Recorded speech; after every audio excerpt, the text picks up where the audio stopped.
Welcome to the Sold Too Early Sports Card Podcast. It is still January of 2026, and we've already beat our record for lawsuits thrown against us. That's Kai. You can't sue me. I'll sue me. Welcome back to the podcast, Kai. We got threatened to be sued today, or a couple days ago. Usually you ask how I'm doing. You just went straight to it. How are you doing, my doing good sir? good. This is for the record, by the way. Yeah, I'm doing good. Football was fun this weekend. That was all that happened. Yeah, nothing else happened. Nothing else happened. Nope. Can we get into this? Because I know that you do not want to talk about this.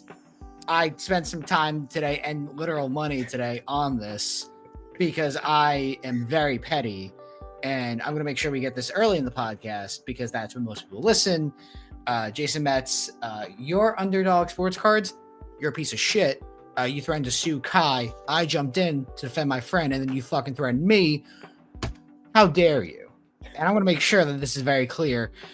You are a piece of shit, and you can't even do your fucking own YouTube channel correctly. And I just spent some time doing cursory research into that. So if you want to go for the 2-for-2 special and suing me for defamation, I'm just going to give you a case here. How about that? So let's get into it. Dave, you're something else. I don't give a fuck anymore, Kai. No, I'm heated. I have every right to be. I mean, do you want to hit on me? what we're even talking about first, though? Yes. Let me give a cursory summary. So Kai did 30 seconds of research over the past weekend. Not even 30 seconds of research. And let me actually see the cards are still live. They are. He reposted all of them today on his Instagram story. They're still okay. So gist of it is these cards got posted on eBay. It's a bunch of gold and purple kabooms. He shared them to his story that they were up for auction. I clicked on one of them just so see what was up, see what they were at. It wasn't even anything that I was trying to do originally, and every single card was being won by the same account with 19 feedback, and that's where the story begins. Dave, so if you wanna... let's look at this one because I wasn't even going to bother with this. I think he deleted the bids though. Did he delete the bids? Yeah, so then I showed him how to do it. I think this might be the account. This might be the account that was bidding on it before. Let's see. This is 20 feedback. Sure no, it's not. Okay. So he deleted the bids on the account that had 100% bidding activity with him over the last 30 days. So here's a handy dandy trick if you didn't know this, because apparently some people didn't. You can see on desktop the overall stats of someone who's bidding on your cards, or any cards in particular. Let's use this random account here, this 23,000 one. Click in, you can see after it loads.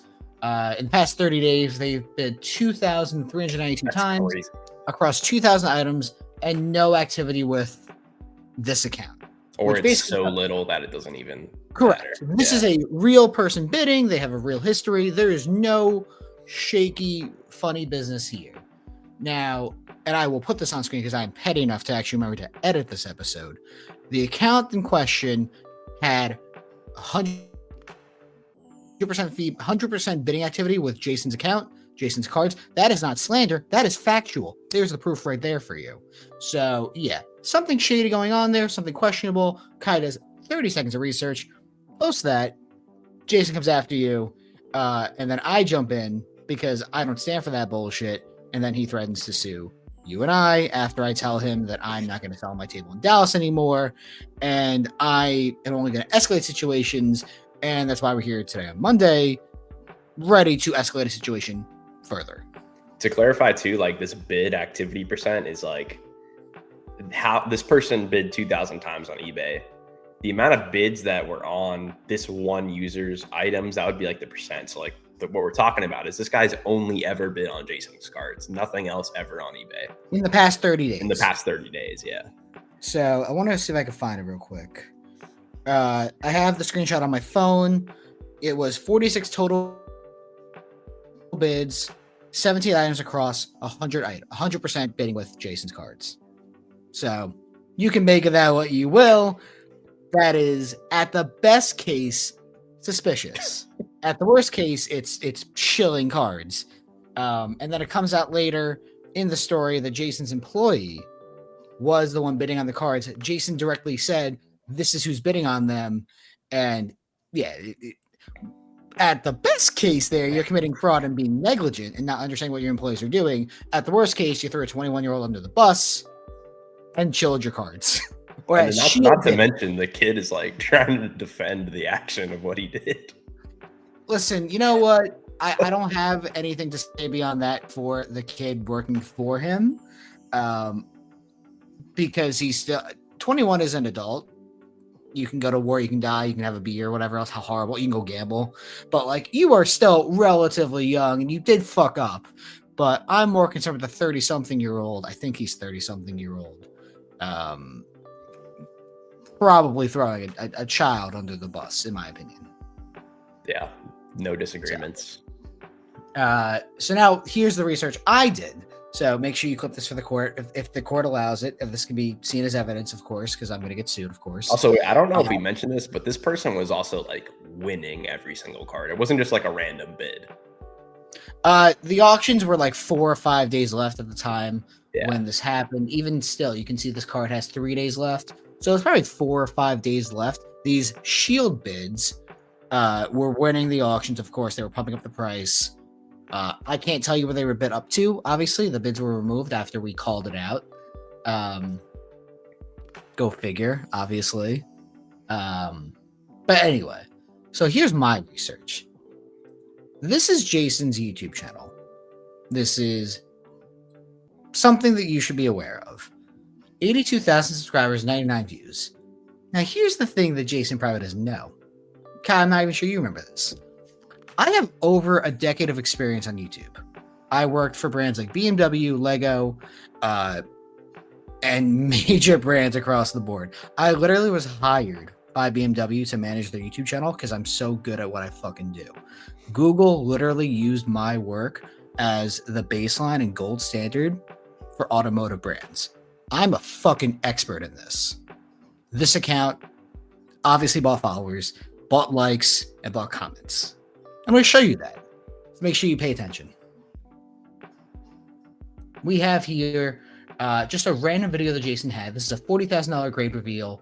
$400,000. $400,000. Apologies. This video came out about a month ago. Looking at the actual date, December 6th. So 6 weeks. I would call this the baseline for performance for an average YouTube short he has. It has 278,000 views, 269 likes, and a couple of comments. Honestly, that's pretty good. That's a good baseline. You know, if your channel has 90,000 followers, quote unquote, YouTube Shorts also, you know, generally reaches a wider audience. Pretty good engagement, gotta say. At least for the views, I should say.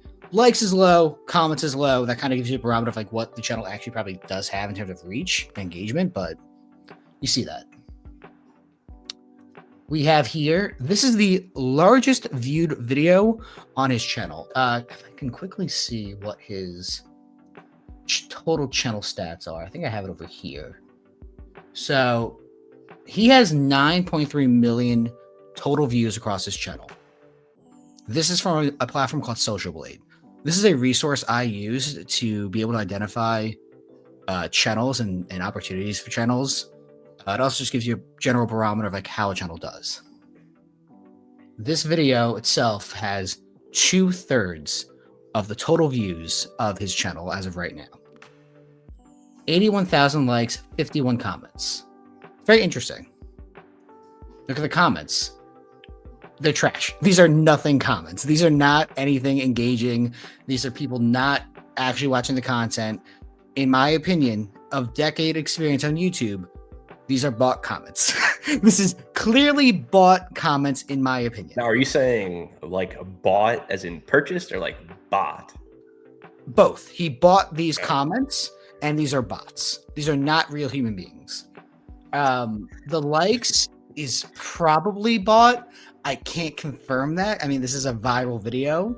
I will go into the metrics that I can see publicly. I literally spent $15 for Social Blade Silver just for this part of the podcast because I'm so fucking angry at him. I was gonna say, like, as someone who has like a very basic understanding of this stuff, like 81,000 to 50 comment like ratio just does not make it doesn't sound right. Yeah. But at the same time, this video did get a lot of views, so I can only give my perspective on what I think is happening here, but I am 98% confident that these are at a minimum fake comments. That I can confidently say. The likes, not so much just yet, and the view, he could have done paid advertising for that, which would be interesting. This video could have just gone viral. From your experience, does 6 million short views lead to 80,000 subscribers? No, it doesn't. Because I would assume this is by far the largest video out of any. Well, it is. So even then, I'm glad you even said that too. This is another video that was pretty popular. This has 282,000 views. This is from about a month ago. This is at the Philly Card Show. This is probably closer to reality in terms of what I think a video would do post viral content.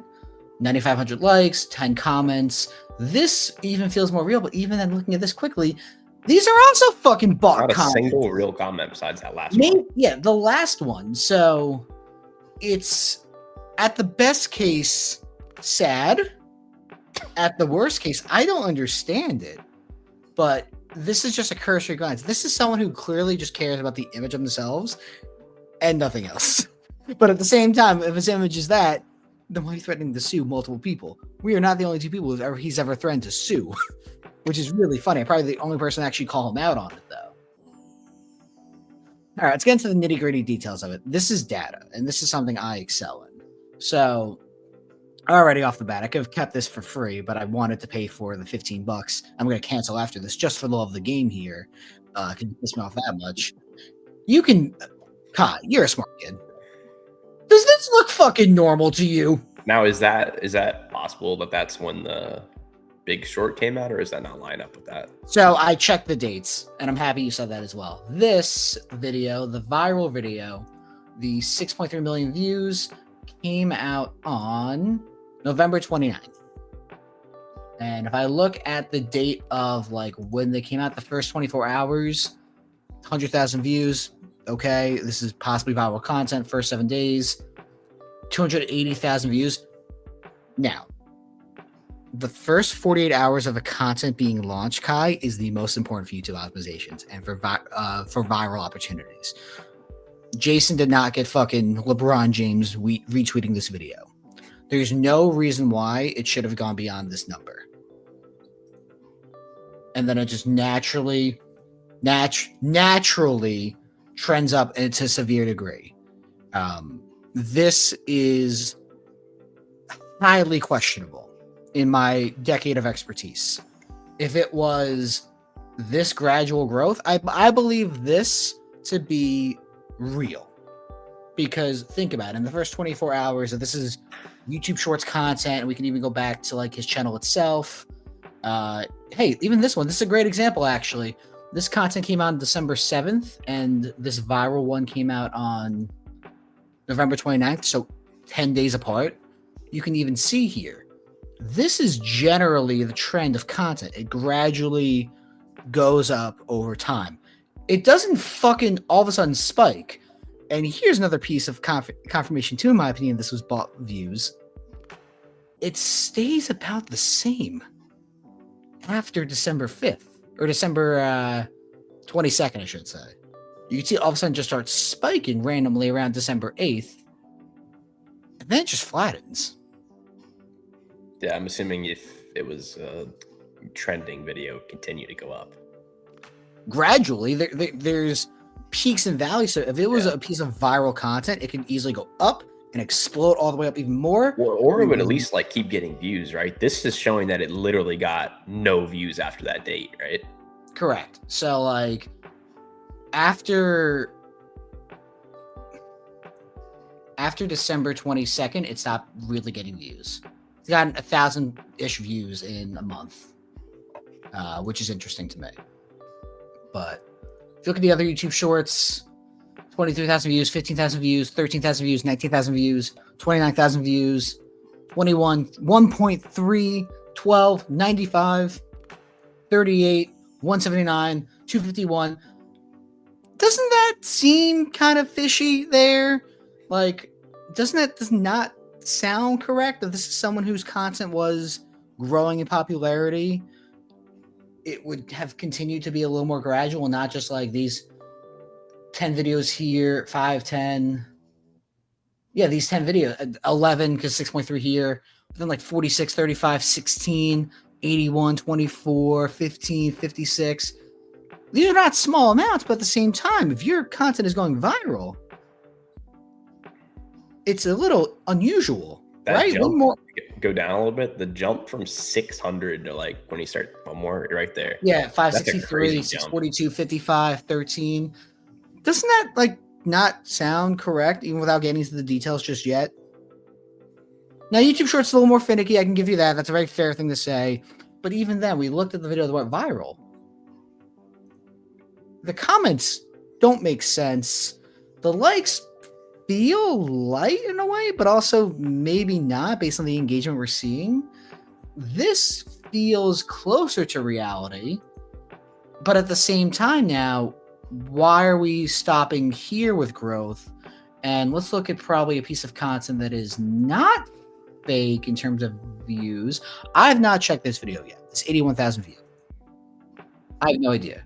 1,000 likes, 0 comments. Just first 7 days, 1,900 views, 12,000, 12, 13, 13, 20. Like this is okay, I guess. But even still, like you can see, like it kind of just all of a sudden stopped getting views around the 20th. It's kind of interesting there. Let's look at his most recent video. This had to come out after December 20th. Like 1.5, 8.8, 16, 23. But you can even see here, even his own channel in the first couple days, that gradual tapering off. 23,000 views, and 16 of them came in the first 24, 48 hours. It's interesting. It doesn't sit right with me. Let's go into the data. Already this looks fishy, but we'll get there. This is the channel metrics daily over the last 14 days. Let's look at 60. You can see so in the past 60 days, he went from 3,400 subscribers. I didn't see this yet. To 82,600. So he 25x'd his channel base and subscribers in 60 days. Plus 79,000. It's not sounding correct. But let's go into actually when that started to happen. The 12th, he got some subscribers. The 13th, the 14th, okay. But then right here on the 10th, every single day, it's going up more from 900 all the way up to what the channel started at 60 days ago at 3.7K, 3.5, 3.3, 3. Then it gradually goes down. It spikes again, 4.2, 4.5. We looked at the channel, Kai. We looked at that latest video. This came out on this January 23rd. The viral video did not come out on that date. It came out in November. That's funny. Isn't that weird? Why did that happen? Why are you spiking a month after this video comes out? If the video came out on the 29th, we're seeing that you got some views, some little positive growth here, but not 4,500. That's kind of strange, isn't it? And then even then, let's just say that's normal. Why the fuck then, after January 4th, did you stop gaining subscribers at the same rate then? What happened there? Why did you go from 1 million views to 2,000 on a day even? It's kind of interesting, isn't it? Yeah. But well, I know. I mean, that's speculation, of course. I'll see you in court. I just happen to have over a decade of experience in this thing, and this is 30 seconds of research after all. What does that show you, actually? So,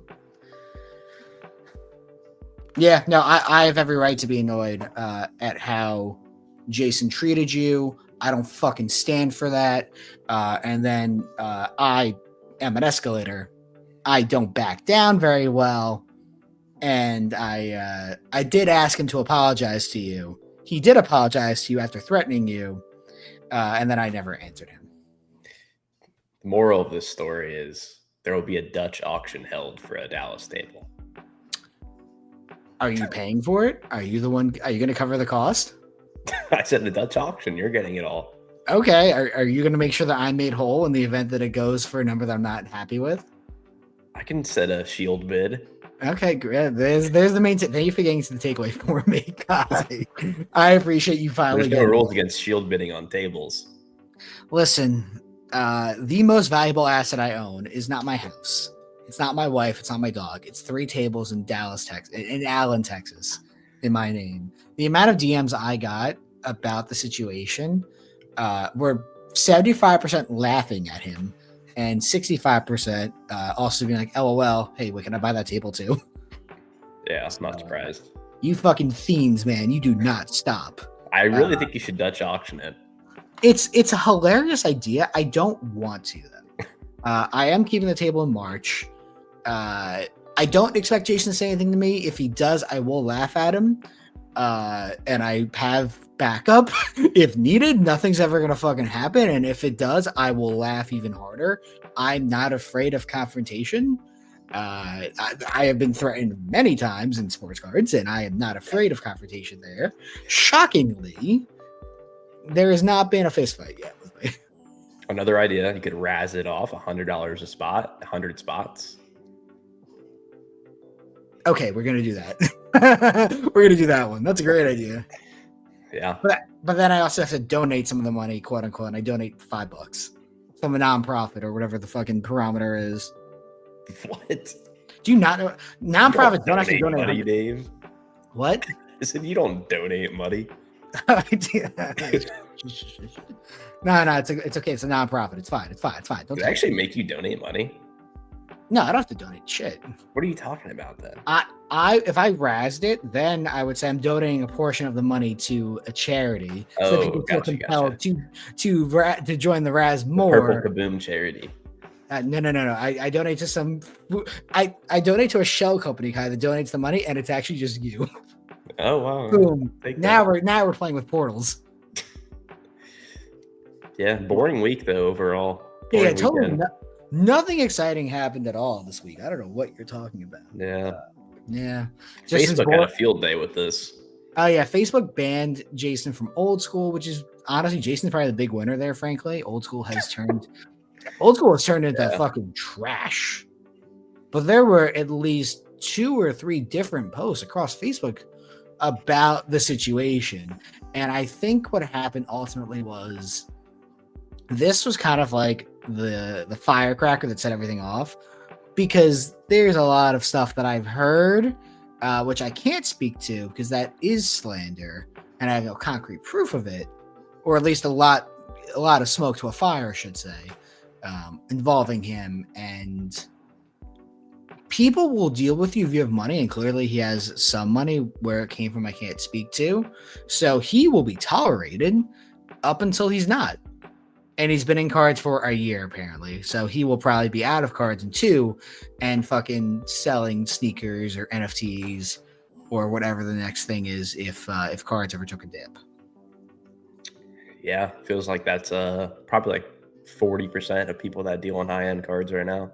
Dude, there's a certain threshold of money where like you can do whatever you want. I don't think he's there yet per se, but at the same time, if you have a green kaboom, you could dump on him. You could dump on a literal child after you. Then that's the perfect person to go to, I guess. Yeah, that whole the whole. I fucking vaguely defended him a week ago when I was like, I vaguely did, and he fucking is just a stupid asshole. Like I didn't not like him. I thought he was fine. He was like he was just like overly. It was, how do I phrase this?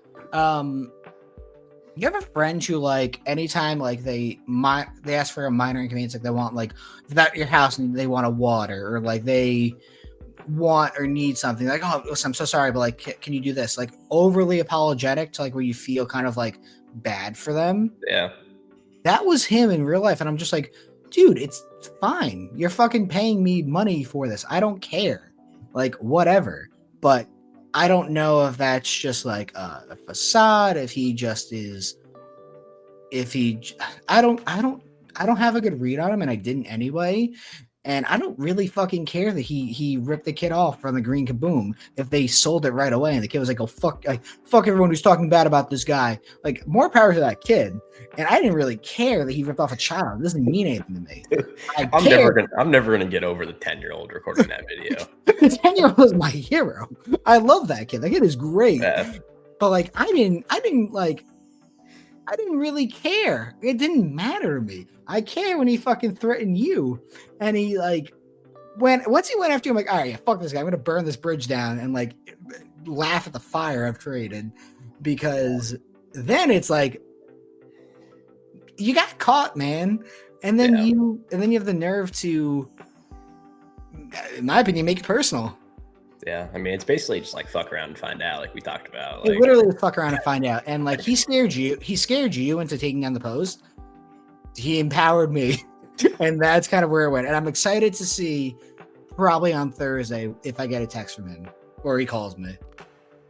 Because I'm going to make it. Come on, no one watches our podcast, Dave. He's not going to see it. Oh, I hope someone sends it to him. Please send it to Jason. Do me a favor, guys. Please send this to Jason. Make sure he listens. Throw a timestamp in there too. Timestamp is the first 26 minutes of the podcast. We're just going at it. But yeah, all right. What else are we going to talk about today? The Seahawks and the fucking Patriots are back in the Super Bowl. It's so weird. It's definitely weird. I literally forgot who played in the AFC Championship game. The Broncos and Patriots. It was such a boring ass game. The fourth quarter of that game was like painful to watch. It really was just like, hey, you can have it. You can go to the Super Bowl. No, you go to the Super Bowl.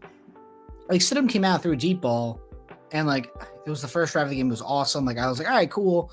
You know, he could do enough to possibly win the game for you, or at least not lose it. And he really didn't even meet my expectations for what I thought he would do. I remember saying like he was going to go like 14 for 21, like a touchdown, and like not lose you the game. And he went out and did 17 of 31, 133, one touchdown, one pick. So I was in the ballpark, but at the same time, like after the first quarter, he basically sucked. And you could blame weather if you wanted the fourth quarter, but the second and third quarter, he was just bad.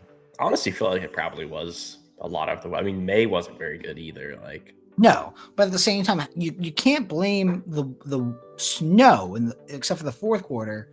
And I know it was like windy there, but like that was they missed like so many. Like, and the punts were just flying out of bounds. It was pretty bad. It was just an ugly game, and not in like the fun way. I did not enjoy that game, and the NFC Championship game at least was very good. Yeah. I really thought Stafford was going to come up and end up winning it on the last drive, but I'm happy that the Seahawks are there. I think the Seahawks will win over the Patriots. I did sell a couple of Sam Darnold cards before the game. I wasn't super confident in them winning, and even if he does win the Super Bowl, I don't really know how much his market would go up. Because he still is like, I don't think people really will collect Darnold, except for like, I guess now they're going to keep him as the franchise guy, and they'll make Seahawk cards for him, and I guess those will be collected if they end up winning the Super Bowl. Like, Jet stuff is like, I bought a Contenders auto, PSA 10, for $475 on Tuesday of last week. I can't imagine it's more than $550 to $650 right now. And that's not a small amount of money, don't get me wrong, but like, I doubt people are paying $1,500 for a Sam Darnold Contenders base PSA 10. Yeah, I think we talked about it like maybe 3 weeks ago, but they're definitely extending him now. They have to. No, you have to. Like, you have to keep Darnold in the building now. And I wonder what I think he signed a 3-year deal. It's either 2 or 3, and it's like 30 a year or something like that. Like, now it doesn't matter. It's a 3-year, $105 million deal. So he is going to be there for another 2 years. Frankly, at any cost. And he is only 28. So like, you could have your. And he hasn't like taken like hits and throws for like a real 8 years either. Like he only played like 2 or 3 of them. Let me just pull this up. So he has a lot of tread left on. He's not like injured all the time or anything. No, he's also like not a. It's not that he's not mobile. It's like his game is more predicated on like his accuracy and his arm, and like. Don't get me wrong, like these stats don't seem overly impressive, but you don't need him to go out there and throw for 40 touchdowns in a year. And he did take a step back, quote unquote, compared to last year in all metrics. Less touchdowns, more picks, less yards. But they won, and they're in this. I think that's partially because he just like didn't play a lot of like fourth quarters. They were blowing teams out. Like now the question is, I guess at the best case, you have a Goff 2.0 here, and he could be your guy for quite a while. And that's great. Like, I'm happy for Seahawks fans. They deserve that. And once again, like he's relatively young in the QB world. I don't really feel bad for Jets fans, though. Panthers, nah. And then 49ers, like, it doesn't matter. He was a backup for a reason. Like, his career could have easily sputtered out right here in 2013. JJ McCarthy getting hurt saved Darnold's career and got the Seahawks to the Super Bowl. Yeah. I wonder, I mean, I don't think there's any way anyone will ever know, but I wonder who would have started last year if they were both healthy. I think the plan was probably going to be Darnold to start. I mean, and then go to JJ at some point, but can I look at the game log last year? I want to see just the game log for 2024. But they started off 5-0. Like, I think at some point you would have probably had to start JJ, maybe at like 5-2, or maybe after the bye week. They won like I didn't realize they won like 9 games in a row right there. That's crazy. Like, if JJ's healthy, I think you still start the year with Darnold anyway. That's kind of why you brought him in. I don't know when you bench him at that point. I don't think they would have. Like, I think you probably bench him either like a pillow game. But like you can't. Like, they would have been what? They were 7-2 at that point. You don't bench your quarterback.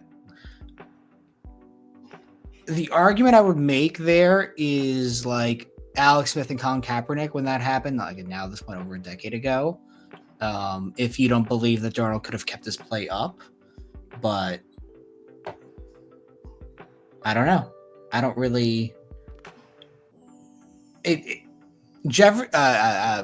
McCarthy getting hurt directly leads to the Seahawks getting to the Super Bowl. Crazy timeline. It is a crazy timeline. So the Commanders and the Bears drafting 2 guys over May directly leads the Patriots there too. I mean, yeah, but they also took Caleb and. Well, it's just crazy. The 3rd overall pick's like the best one. I mean, that's a fair argument, but like Jaden also took the Commanders to the NFC Championship game last year. This year was hurt, so like regardless, that's a hit. I mean, if he turns into RG3, then that's a different conversation, but you have seen what Jaden Daniels can do. Caleb is going to be interesting. I think he's the guy. I think he's good. I don't know what his ceiling is. Is Caleb a MVP finalist one day? Could he win an MVP? Could he lead the Bears to the Super Bowl? I don't know. I think that he could go down as the Bears' best QB ever, but that is not really an accomplishment when you consider that I think the best QB ever for the Bears is Jay Cutler. I was going to say Caleb might already be the best quarterback for the Bears. Like, that is not as much of an accomplishment as it sounds like, and pretty sure he set like every Bears passing record this year, but he still didn't get to 4,000 passing yards. He didn't. No, he didn't. He got short. He was wow. like I didn't realize 50 yards short. I'll tell you right now what he had. I think it was like 3,900. That's so funny because I just thought in my head he was the first guy to get there. Like I didn't even check. Caleb got to 3,942. That is such a bad beat. I know. But like once again, he got better as the season went on. He had a better rookie year or better sophomore year than a rookie year. I think he would be a little more trendy in sports cards if he had like NTRPAs or Prism Autos or such. It'll be interesting to see kind of like now as this young crop of QBs enters their primes, as well as the couple years in between the weird divorce with Panini and Topps, where things go for their card market. I mean, obviously they have prisms and stuff, but no true RPAs with like, you know, 4-6 of them. Yeah, I know. I you know what I meant. And I don't believe Mendoza and them will have any Panini stuff. No, yeah, they'll be Topps. So through and through. I mean, I don't know who's like if any of them are Panini exclusive. I know, but like if they're Panini exclusive, then they won't have any. Yeah, I mean, they won't have. They literally won't have anything except for like an unlicensed like base card. Yeah, which is wild. It's gonna be interesting to see if Mendoza does go to Panini, if he goes to Topps, what his cards end up selling for, because he probably will outsell Drake May and Caleb and Jane Daniels from the get-go, because he'll have his first card will be Topps Chrome or Dynasty, or he's also like the only quarterback really that's relevant in the draft. I mean, that's gonna pump. Yeah, but there's always gonna be a couple that end up being. But you know what I mean. Like, there's not 6 top 15 quarterbacks. Like, no, we've been spoiled with that for the last couple years, from the 2020 draft to 2024 to. We only had like one bad year in there, and that was the Pickett, Ritter, Willis year. But even then, now Willis is kind of Willis is very trendy right now. Yeah, I think he's gonna probably start somewhere. He's pretty good. I don't think he should be selling for what he is, but like he's selling like that crazy. Like his NTRPAs are $1,000. That's nuts. I know.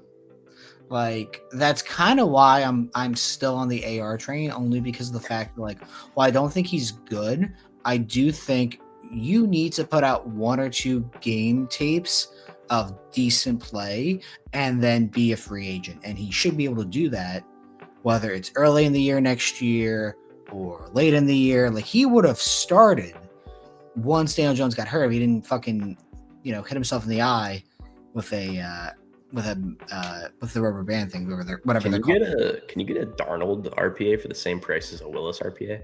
I'll tell you in a second. I gotta imagine Darnold spiked, but because I mean, I can't imagine it's more than like $2-3 grand, if anything. I'm gonna say more right now because he definitely earned it. Let's see. It's a bad day to be a previous owner of his 1-on-1 NTRPA. I am more right than you here. I'll show you. A 8.510 to 25, 2760, 9.5. 9.5, yeah. I know the true one. On Fanatics. So I was dead on. What do you mean?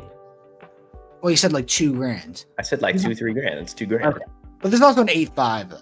So I would argue I'm closer. I'm getting gaslit again. Well, this is a PSA 10 doing 49.50. Well, yeah, I mean that's like literally the best version of the card you can get. We can split the difference and say we're both correct. Okay.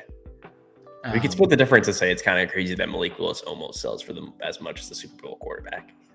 This is fucking crazy. That's sick. That photo is crazy too. That is very cool. That's got to be like, I don't know what city that is, but that's a pretty. Imagine if that's New York. It's not New York. I don't think it's New York.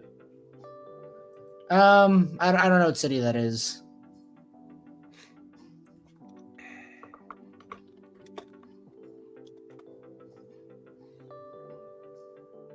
Do we got a true RPA sale here somewhere? It's 29. That's collegiate.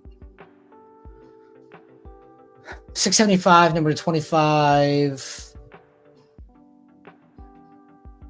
$1,000, true. Yeah, $1,000. It's so crazy that a guy who might not even be signed to be a starter is selling for that much. That's just crazy. Well, like that's also why I stand by buying Richardson cards now. Even Kyler, who I have on my desk. Oh yeah, I mean, like even Richardson's like, I mean, he's probably a third of Willis right now, like less. Just doesn't even make any sense. AR, true RPA, 5 of 25, 300, one color relic. Even these are trending up a little bit now. 1 of 5, DC Sports. I was bidding on this, 431. You need to get all 99 of the true NTs. Yeah, let's see if the last 299 true sold. You missed it. It was up there. 160 in November. Yeah, there was a 200 recently. Keep going.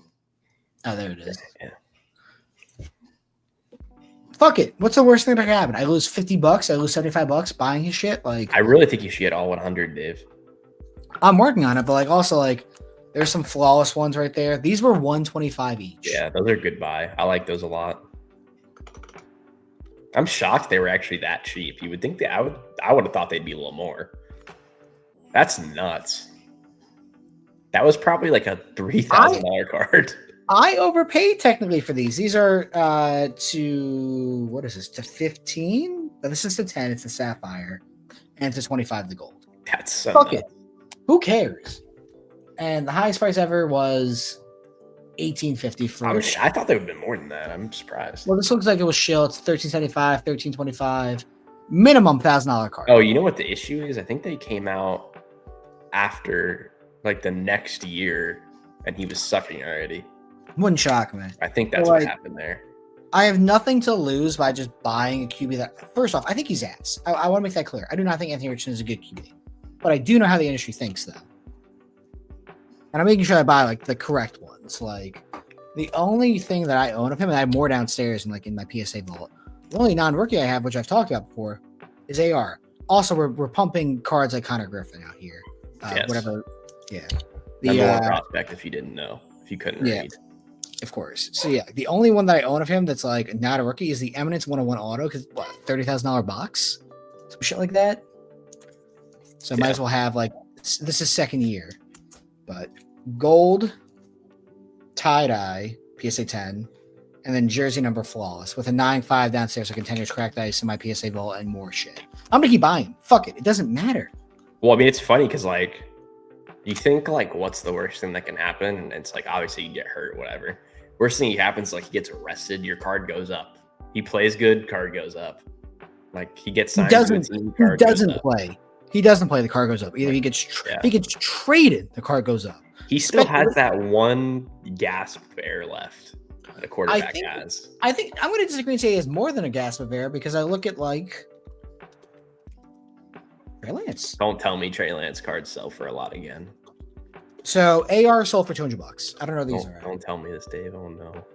Prodigy 10, 350. There's no way that's real. That's NTRPA Sapphire Authentic 350. Gold 510. People have issues, dude. Oh my god. Like Trey Lance.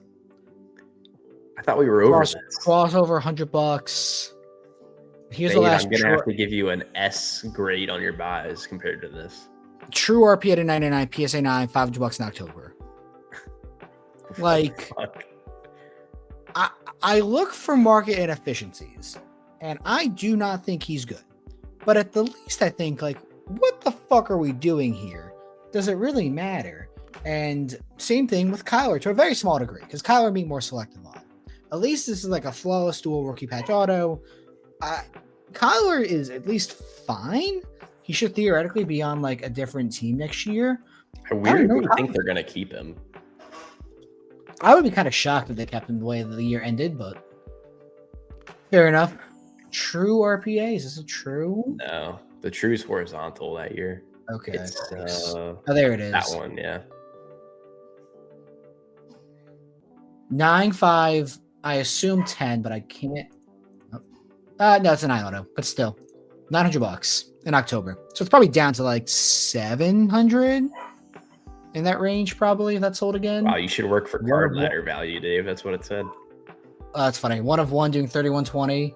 Like, Matt bought the Contenders 101 for like $2,000, I think. Matt crushed it on that. Same thing with Matt. Like, you're getting into the range now with like Trey Lance being in striking distance price of Kyler, and both of those guys being way above AR. Do I think AR cards get back like where'd the silver one go? Or where's Yes, you do. the XRC, the last sale before mine, Kai, was $1,300. We've talked about this before in the podcast. Do I think this card can get back up to that? Fuck no. Could it double? Probably. Even if he just signs for the Vikings or the Rams or the Panthers or some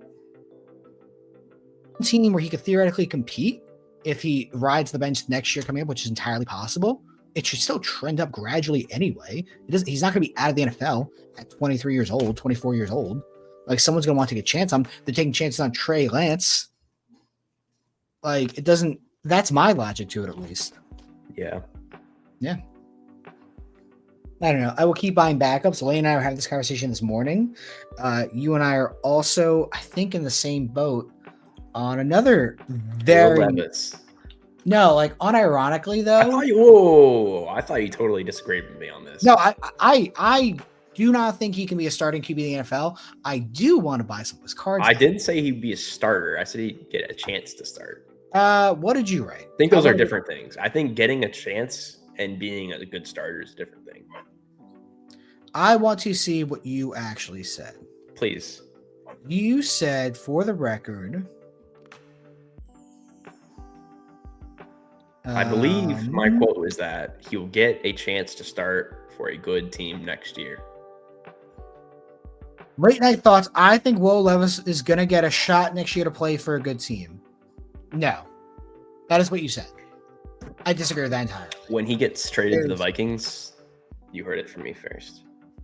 But here's the conversation about that, though. Will Levis is coming off... Or the Rams. I think he was coming off rotator cuff surgery. He didn't play, like, the whole season, I think. Well, he got seriously hurt. I know that. But he also is still under contract for $1 million. There is no good reason to move on from him if you're the Titans this year. Sure, if someone gives you a 5th-round pick or a 4th-round pick for Levis, yeah, you take that. No one's going to. I don't know. We've seen, I think, what's his face? Howell got traded for like a 4th or a 5th this year, twice. I mean, the GM also said he has a role for him on this team. I mean, they're not going to say they don't want him, then he's not going to be worth anything.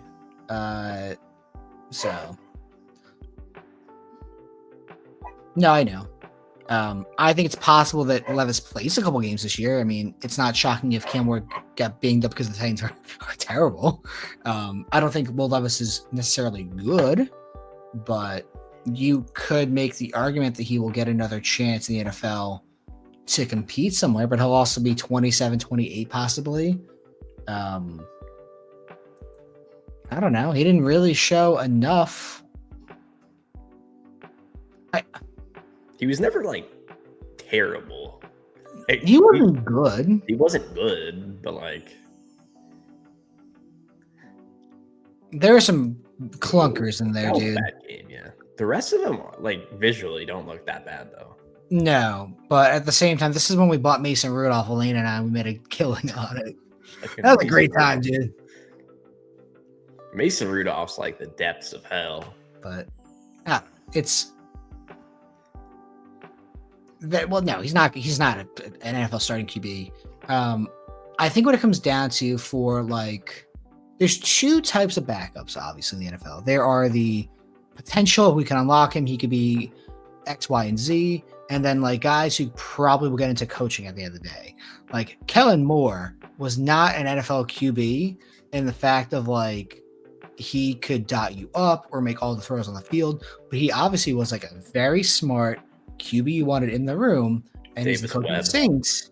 And I don't even know what his career stat. They were not good by any stretch of the imagination. He played for a little bit though, I think.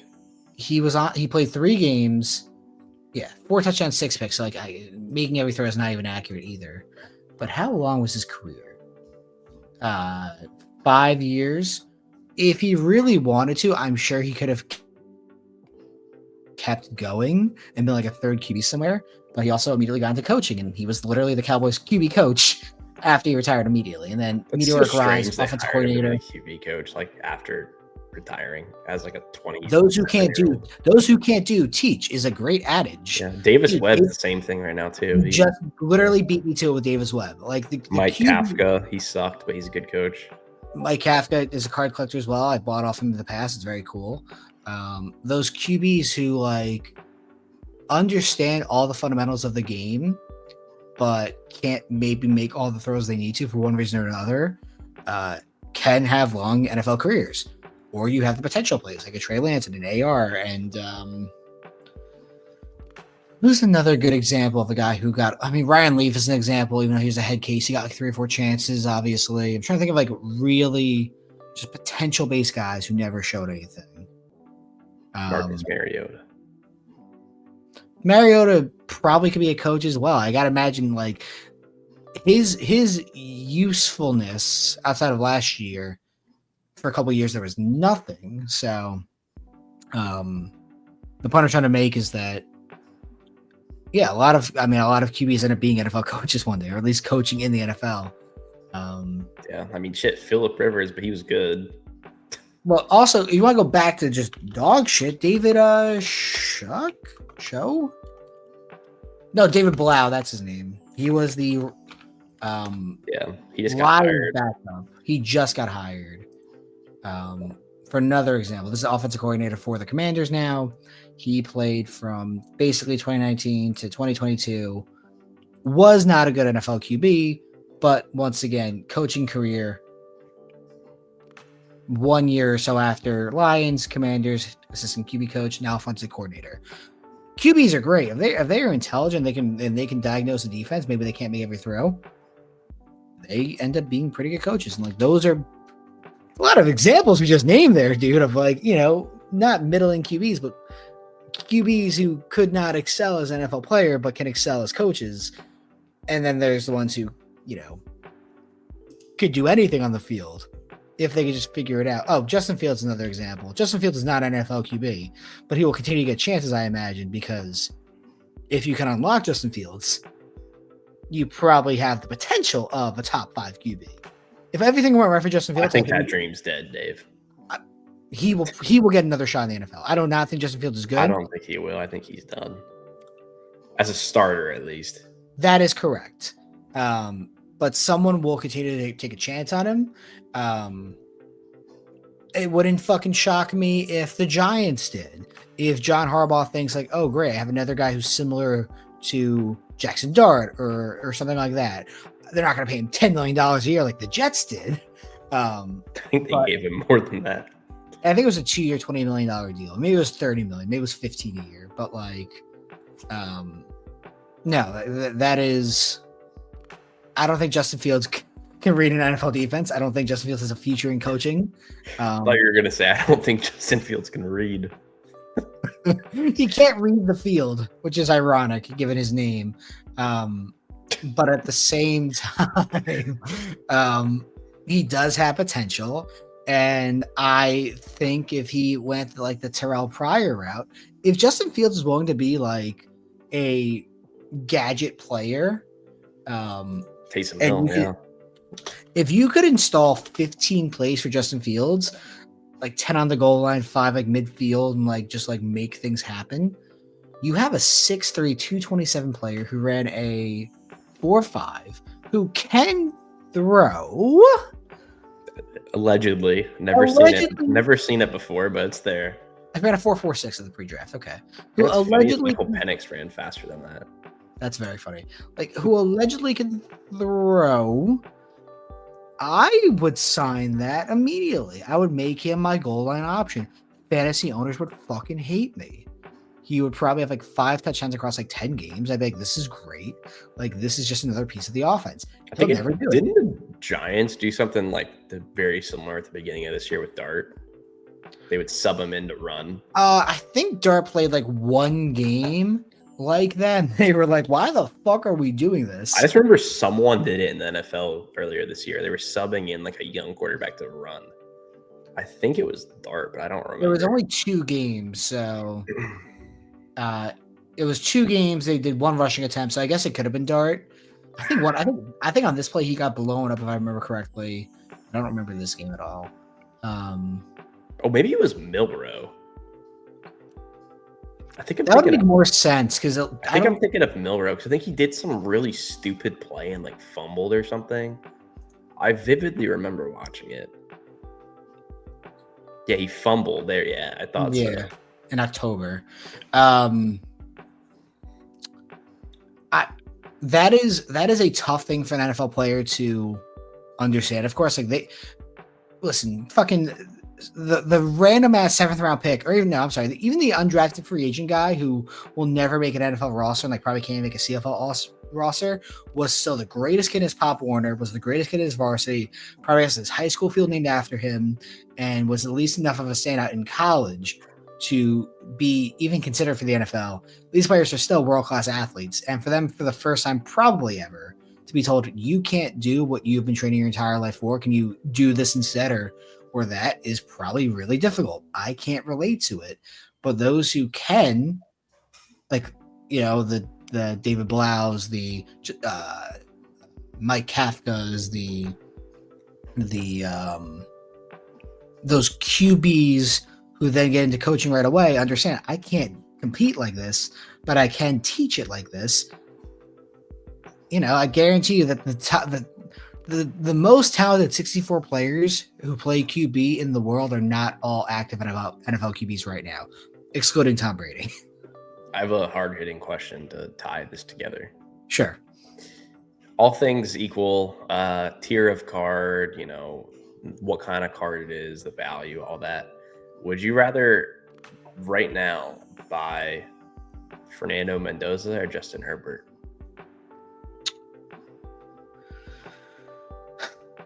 I am not sure Justin Herbert is good enough to win you a Super Bowl unless you have like a goated roster. Now, with that being said, Mendoza is very talented. Mendoza is going to presumably be the number 1 overall pick, presumably to the Raiders. I do not think the Raiders can build a competent team. I do think the Chargers can. Do I think Justin Herbert is good enough to win a Super Bowl? Sure. I mean, Brad Johnson won a Super Bowl. Nick Foles won a Super Bowl, obviously. Joe Flacco, Eli Manning twice. I think Justin Herbert can play winning football. My thought was kind of like, do you think the Herbert has been milked too many times there, like in that kind of, even if he does succeed in like those a deep run, like is it just dead at this point? I think it's being held up artificially by the guys who got caught holding the bag. Like, Justin how long Herbert, can they do that for? Like at some forever, point, dude. I mean, I don't think they would though. At some point, you gotta let it go. Yeah, when he's 35 and he's the backup QB to some 21-year-old, sure. Like, there will come a day when Justin Herbert is not an NFL starting QB, or he's on his 4th team, like Aaron Rodgers. Aaron Rodgers on his 4th fucking team. Yeah, 4th. Wait, third, possibly 4th, I should say. Like, dude, Kai, it's bad. What? It's really bad. $30,000 for Justin Herbert a couple days ago.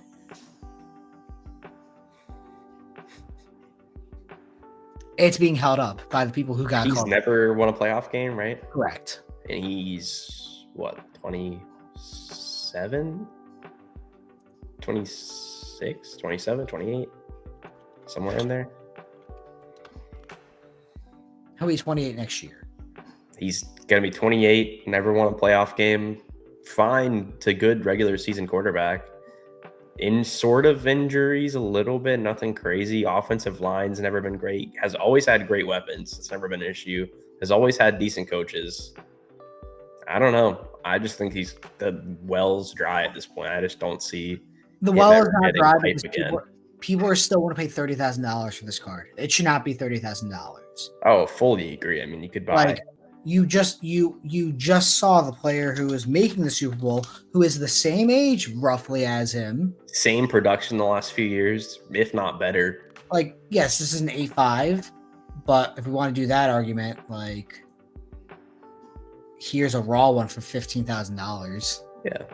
Like, if you want to do that game, sure. And you would agree, like the last 2 seasons, I mean, Darnold has played better. Yeah. With less to equal stuff, I would say. No, Darnold had better weapons. I would say. I mean, Justin Jefferson and JSN. Jefferson.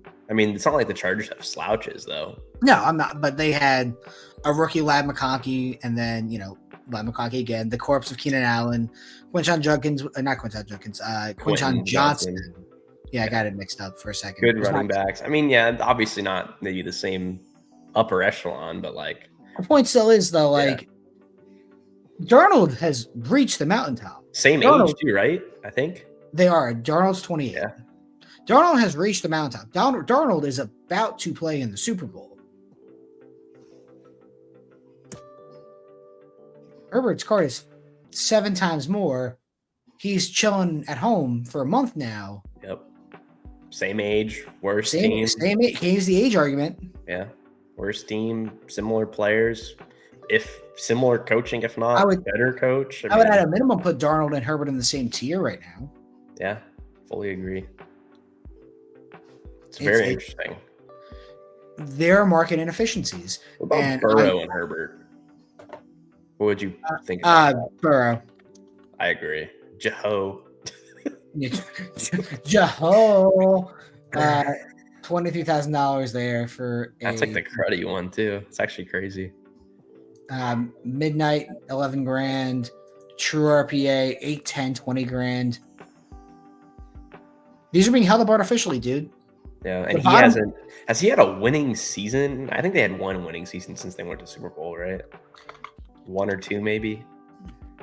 Other than that, he's been hurt or been very on a bad team. If Joe Burrow retired, people would actually throw themselves off buildings. Yeah, or Herbert. I mean, I think that whole group. It's funny because Hurts has accomplished the most and arguably been the best, and he probably sells for the least outside of Tua, obviously. Well, Tua's market is because you have Jordan Love in there too. I think probably sells for more than Hurts, right? He's an A10 doing. Oh, this is a black box. I'm sorry. Yeah, it's a cruddy one. What's that one? That's a true. A59 doing 6 grand, so a 10 auto probably. Too. A 10 auto is probably $7,500. And then I think Love's even 5 figures, right? If not close to it. Jordan. That's the 5 doing 31. This is a true, but Napkin doing 63. So the best / most accomplished quarterback sells for the least, basically, out of the 4 of them. Yeah. I mean, it's... Oh, this is a black to 5 doing 8 grand. This feels like a value compared to the fucking honestly, trues. Yeah.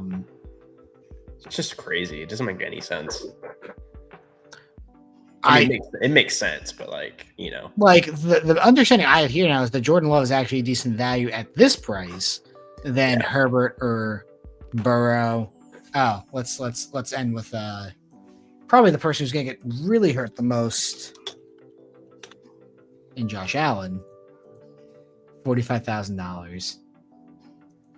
$20,000. $60,000. That's the green though. Wow. 60 to 17. 18-3, 11. I mean, I think there's no doubt he's the best one out of all of them, though, which is what's keeping him safe. He's also the oldest, though, I think. I think he's now approaching 30. Him or Burrow are the oldest, if not the same age. I guess Burrow has a Super Bowl appearance on top of him as well. But so he's my age. He's 29. He'll be 30 next year. Does it feel weird to be the same age as Josh Allen? And I don't really, dude. I don't give a fuck. It doesn't matter. But like, this was his best year to make the Super Bowl, and I mean, he's got the MVP. He should be a Hall of Famer at some point, given his regular season play, barring catastrophic injury or retirement, whatever. Like, I think of the young of the QBs under 30, I can confidently say that Josh Allen should make the Hall of Fame. Lamar Jackson will make the Hall of Fame. I am so confident in unless there's like some crazy fall off. No, Lamar's making the Hall of Fame. If he doesn't play another like 8 years, I don't think he does. No, Lamar could retire tomorrow and make the Hall of Fame. You do not keep a 2-time MVP. 20,000 passing yards. It doesn't matter. 2-time MVP definitely does matter. No, not in this context. 2-time MVP gets him in. Another second place finish I am so confident he makes the Hall of Fame. Well, I think if you looked at a percentage, like obviously it'd be like 99%, but like if he like died tomorrow, he's not making the Hall of Fame. No, he would make the Hall of Fame. I so disagree with that. I'm so confident in this dude. I think you have to play a minimum of like 10 years, don't you? That's baseball or something. That's baseball. Yeah. He's making the Hall of Fame. Allen's making the Hall of Fame. Burrow should make the Hall of Fame. Burrow's like 50-50 in my head. Burrow should make the Hall of Fame. It's more with him about injuries, or I could see him retiring. He feels like a very comparable thing to like Matt Ryan, Phillip Rivers. I'm gonna say Justin Herbert does not make the Hall of Fame today. I would agree, unless something drastic changes. If you put a gun to my head, I don't think he makes the Hall of Fame. I think Hurts. Hurts is probably the most interesting one. I could see the argument for both. I would lean towards Hurts making the Hall of Fame because of the Super Bowl. I don't know. I would lean no. I think he's probably like a 50-50 right now. I think he's more interesting. I at least put him as the barometer then. In terms of like lower than Hurts. Correct. Yeah. Jordan Love would not make the Hall of Fame. I don't think at all. Yeah, Jordan Love. I think he had no shot. Still. Yeah. Tua's cooked, obviously, and then any of the younger QBs. Tua, no shot, obviously. He's pretty young still, though. No, I know that, but like he is on time. Of course he does, but these are players now approaching the physical prime of their careers, so I think it's the fun argument, and also like this is now. So you're saying like body of work up to now, like that's it. That's what you're judging based on. Yes, because in the AFC especially too, the gauntlet for QB play is incredibly difficult compared to the NFC. Because I just see like he had the best season of his career, new coach. He's like 26, 27, like good team. Like this could probably be like the next like 8 years of prime for him. Sure, that's a different conversation. But if you're saying gun in my head right now, are these players Hall of Famers? That's what I'm saying. Like, do I think these people make the Hall of Fame? You. So that's what I personally think. Who else is there? Anyone? No, but Drake May will now be the next conversation point in 5 years when we're talking about this again. Because 5 years from now, Drake May will be 28, 29, and we'll base 2021.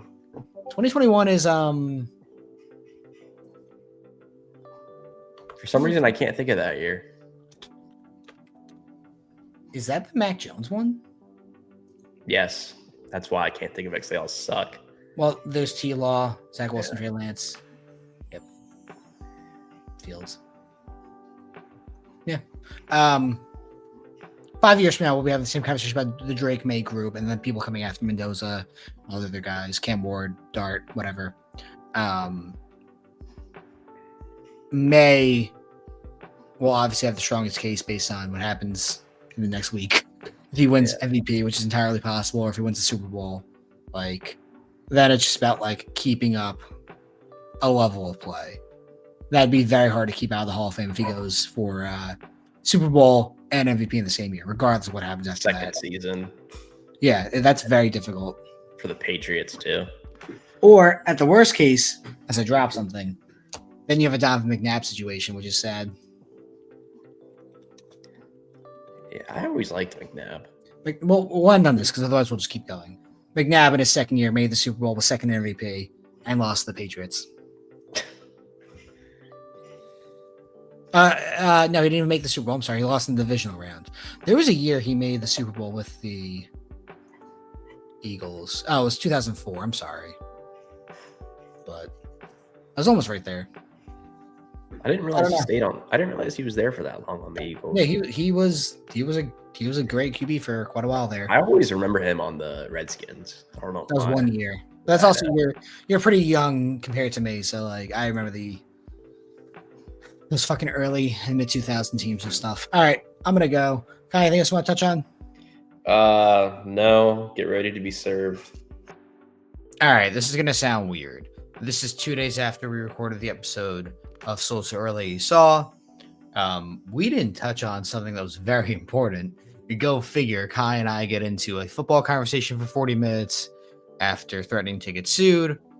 It's always a fun time here at Sold Too Early Network. We didn't talk about the entire situation with Ryan's cards, his Discord server, his full exit from that, and the information that came to light over the weekend, I should say. So when we recorded on Monday, obviously the main thought was Jason Met situation. Let me just talk about sports. Obviously, this is a sports car podcast. Ryan's Discord, Ryan's Card LLC, who had previously been sued by multiple people for not paying debts, is in bankruptcy and stuff like that. The official Discord that he was running for a couple of years now has officially changed hands. Now, I am not as in the know on every single piece of detail and information here, but the main thing to be aware of is that the Discord has changed, and it is now being run by, I believe, Filthbomb and a collection of people associated with that group. And the information that came out from that, it was the most toxic thing I've ever seen. I was sitting on my couch with my wife on like Sunday, hanging out, just watching this Discord implode, and then it becoming just a cesspool of information of like people just spamming shit, making information available that should not have been, just a bunch of stuff that it was peak toxicity. And as someone who was not involved in that situation for once, I enjoyed watching that shit happen. So yeah, it's an interesting spot here. I liked Ryan's Discord. I liked what it allowed me to do. It was a great tool and resource, as I'm sure many of you have seen and done. My opinion on things is always that I will go to where the money is, whether it's a card ladder tool for pricing and comping cards, whether it's eBay for pricing and moving low end or mid end or high end, whether it's using Speedy to process more cards. Discord fit right in that kind of area where it's like, all right, great. I put a card on eBay, I take scans of it. Nice, I have professional scans here. I'm going to run it through Speedy, and I'm also going to post it in Discord because guess what? I'm already comping the card anyway. Might as well. It was very much part of my consumer journey and my buying and selling journey because it was just another resource and tool. What we've seen with the collapse of the king, as we're going to call it, the king here, is the rampant expansion, creation of dozens of Discords. It's very funny that some of them are complete absolute dog shit, as I'm going to pull up a WAP just to show examples of this. So if we look here, so WAP is like a platform where you can then basically funnel consumers into either paying Discord or even in some cases free. Like this one was created a couple days ago. Bucket, who I am friends with and helping with his Discord, he was a former mod of Ryan's for about a year and a half or so. He's up here now. That is an offshoot as a result. This one, I believe, is relatively new. I know Rohan's is new. Obviously, it's paying as well. They're all trying to compete. And it's like when a dictator dies, they get assassinated, they disappear. There's a power vacuum now that's been created here. And 99% of the Discords that have been created aren't even appearing here in search. That's how dog shit they're going to be and are. And they have no chance of success, in my opinion. It'll be very interesting to see what happens next. I imagine that the 2 or 3 that are properly run will survive and kind of take up that space. At the time of the implosion, let's call it, the Ryan's Discord had about 7,000 total members all time, and about 3,000 of them being relatively active. And that Discord was... I'm trying to think of the information that I have. Not everyone who was in there was a paying member, in the fact of like they either were lifetime subscribers like myself, they paid a one-time fee, as well as people who were paying monthly, or people who just, were no longer active in there. It was a viable resource and information, but there was a lot of funds and a lot of debts that had been accumulated by Ryan that the new owners were not exactly aware of. And they actually have gone out of their way to remedy some of that responsibility. Whether or not it was their responsibility to, in certain ways, they did, and they were, and that's a good thing to see. Do I think this Discord will survive?